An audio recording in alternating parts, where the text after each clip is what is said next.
வணக்கம். இன்றைய முக்கிய செய்திகள். பிரபல தயாரிப்பு நிறுவனமான டாபர் நிறுவனம் தமிழ்நாட்டில் 400 கோடி முதலீடு செய்ய உள்ளதாக தகவல் வெளியாகியுள்ளது. திமுக தலைமை நிலைய செயலாளர் பூச்சி முருகன் அவர்கள் நடிகர் ரஜினிகாந்த் அவர்களை சந்தித்து கலைஞர் நினைவு நாணயத்தை அன்பளிப்பாக வழங்கியுள்ளார். தமிழக அமைச்சரவையில் இன்று மாற்றம் செய்யப்படலாம் என்று தகவல் வெளியான நிலையில் அமைச்சரவை மாற்றம் குறித்து எனக்கே தகவல் இல்லை என்று முதலமைச்சர் மு க ஸ்டாலின் அவர்கள் பதிலளித்துள்ளார்.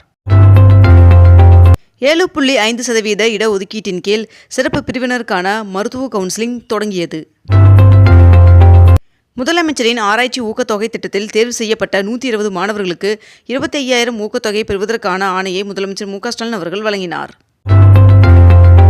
நடிகர் விஜய் அவர்கள் தமிழக வெற்றிக் கழகம் என்ற பெயரில் கட்சி ஆரம்பித்த நிலையில் தற்பொழுது கட்சி கொடி மற்றும் கட்சி பாடலை அறிமுகம் செய்து வைத்துள்ளார். தவேக கட்சி கொடி இன்று அறிமுகப்படுத்தப்பட்டுள்ள நிலையில் அக்கட்சியின் தலைவர் விஜய் அவர்களுக்கு நாம் தமிழர் ஒருங்கிணைப்பாளர் சீமான் அவர்கள் வாழ்த்து தெரிவித்துள்ளார். சென்னையில் இன்று 22 கேரட் ஆபரண தங்கத்தின் விலை சவரனுக்கு 240 ரூபாய் குறைந்து ஒரு சவரன் 53,440 ரூபாய்க்கு விற்பனையாகிறது. அதேபோல் 1 கிராம் வெள்ளியின் விலை 92 ரூபாய்க்கு விற்பனை செய்யப்பட்டு வருகிறது. சென்னை வாரத்தை முன்னிட்டு வருகின்ற 29ஆம் தேதி வரை சென்னையின் வரலாற்றை விளக்கும் வகையிலான கண்காட்சி சென்னை எழும்பூர் அருங்காட்சியகத்தில் நடைபெறுகிறது. நாகப்பட்டினம் ஜெயலலிதா மீன்வள பல்கலைக்கழக வளாகத்தில் 12 கோடி ரூபாயில் கட்டப்பட்ட உழவர் பயிற்சி மையத்தை முதலமைச்சர் மு க ஸ்டாலின் அவர்கள் திறந்து வைத்துள்ளதாக தகவல் வெளியாகியுள்ளது. தமிழ்நாடு தொழில் முதலீட்டு மாநாட்டை முதலமைச்சர் மு க ஸ்டாலின் அவர்கள் தொடங்கி வைத்துள்ளார். மேலும் 1 லட்சம் பேருக்கு வேலைவாய்ப்பை உருவாக்கும் 51,000 கோடி மதிப்பிலான 28 புதிய திட்டங்களுக்கு முதலமைச்சர் மு க ஸ்டாலின் அவர்கள் அடிக்கல் நாட்டினார். வளர்ச்சியின் அடையாளமாக தொழில் நிறுவனங்கள் இருக்கிறது என்று முதலமைச்சர் மு க ஸ்டாலின் அவர்கள் தெரிவித்துள்ளார்.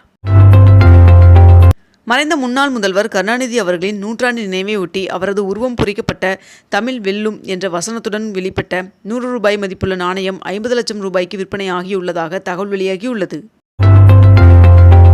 மெட்ரோ ரயில் சேவை பரந்தூர் வரை நீட்டிப்பதற்கான விரிவான திட்ட அறிக்கை தயார் செய்ய 4,80,00,000 ரூபாய் ஒதுக்கீடு செய்து அரசாணை வெளியிடப்பட்டுள்ளது. கேரளாவின் வயநாடு நிலச்சரிவின் காரணமாக இந்த ஆண்டு ஓணம் பண்டிகை ரத்து செய்யப்படுவதாக அம்மாநில முதல்வர் பினராயி விஜயன் அவர்கள் தெரிவித்துள்ளார். தருமபுரி மாவட்டத்தில் இன்று கல்விக் கடன் வழங்கும் சிறப்பு முகாம் நடைபெற உள்ளதாக தெரிவிக்கப்பட்டுள்ளது. ஈரோடு பவானிசாகர் அணையிலிருந்து இன்று மீண்டும் கீழ்பவானி பாசனத்திற்கு தண்ணீர் திறக்கப்பட உள்ளதாக தெரிவிக்கப்பட்டுள்ளது. தமிழகம் முழுவதும் மாவட்ட கல்வி அலுவலர்கள் 57 பேரை பணியிட மாற்றம் செய்து பள்ளி கல்வித்துறை உத்தரவு பிறப்பித்துள்ளது. இன்று முதல் 27ஆம் தேதி வரை தமிழகத்தில் ஒரு சில இடங்களில் மழை பெய்ய வாய்ப்புள்ளதாக வானிலை மையம் தெரிவித்துள்ளது. பாம்பனில் புதிதாக அமைக்கப்பட்டுள்ள தூக்கு பாலத்தில் சரக்கு ரயில் சோதனை ஓட்டம் நடைபெற்றது. 2030ஆம் ஆண்டில் $1 டிரில்லியன் அமெரிக்க என்ற பொருளாதார இலக்குடன் தமிழக அரசு செயல்படுகிறது என்று முதலமைச்சர் மு க ஸ்டாலின் அவர்கள் தெரிவித்துள்ளார். ICC மகளிர் T20 உலகக்கோப்பை தொடர் வங்கதேசத்தில் இருந்து ஐக்கிய அரபு அமீரகத்திற்கு மாற்றப்பட்டுள்ளது. பிரதமர் நரேந்திர மோடி அவர்கள் 3 நாள் பயணமாக போலாந்து மற்றும் உக்ரைன் ஆகிய நாடுகளுக்கு புறப்பட்டு சென்றுள்ளார். தமிழ்நாடு அரசு பணியாளர் தேர்வாணையத்தின் மூலம் இந்து சமய அறநிலைத்துறையில் உதவியாளர் பணியிடங்களுக்கு தேர்வு செய்யப்பட்ட 172 பேருக்கு பணி நியமன ஆணையை முதலமைச்சர் மு க ஸ்டாலின் அவர்கள் வழங்கினார்.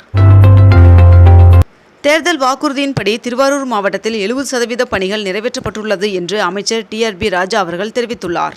இத்துடன் இன்றைய தலைப்புச் செய்திகள் நிறைவடைகின்றன. மேலும் இதுபோன்ற அண்மை தகவல்களை உடனுக்குடன் தெரிந்து கொள்ள அக்னிபூ சேனலை சப்ஸ்கிரைப் செய்து கொண்டு தொடர்ந்து இணைந்திருங்கள். நன்றி, வணக்கம்.